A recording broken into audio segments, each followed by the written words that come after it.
আর আমি বাঙালি রান্নাবান্না থেকে বলছি। আজকে দেখাবো কলমি শাক ভাজা। তার জন্য তেল দিয়ে দিলাম, শুকনো লঙ্কা ফোড়নে দিয়ে দিলাম,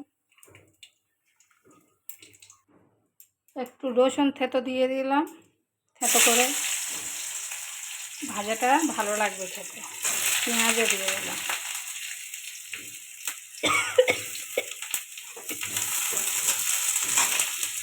এবার শাকগুলো দিয়ে দেবো।